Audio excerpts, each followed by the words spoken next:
But it wouldn't be proper and it wouldn't be possible to talk about putting without discussing yips.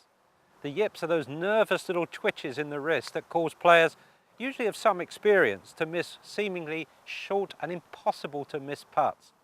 What's really happened is a combination of poor technique and then a poor memory reservoir, too many bad putts missed under too many important circumstances, and the golfer literally becomes paralyzed with fear. Well, the root cause, too much wrist action. And it's usually the left wrist that's been overtaken by the right wrist's urge to hit the putt, or vice versa, the left wrist doing too much work. Either way, the wrists are causing the problem.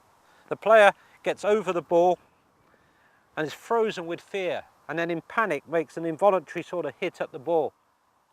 And usually the miss is quite dramatic and goes further away even than when he or she started. Now, solution is not easy because you're trying to cure two things: bad technique and bad memory bank. And it's very difficult to erase the memory bank of misses, but you have to make a dramatic change in the technique. Now, I've seen Bernhard Langer use many different techniques to overcome his problems with the yips.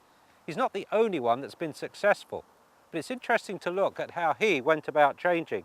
He put the shaft through the left arm, actually touching the inside of the left arm there, and assembled a grip like so.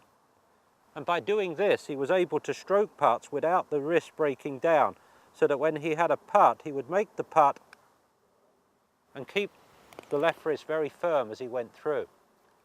Now, that seemed to work for a while, but even he got overtaken again, and he went for a longer putt where he used the chest starter putting and uses the right hand away from the left. That's a viable option. So is using a different style of grip, using a saw or claw. These techniques promote a movement of the shoulder, where the shoulders are doing the work, the arms are doing the work, but not the wrist. Now, it's your choice on how to beat these yips. Usually it's best done with the help of a PGA professional who will look at your own causes and say to you the solution that he would recommend. But ultimately you're on your own.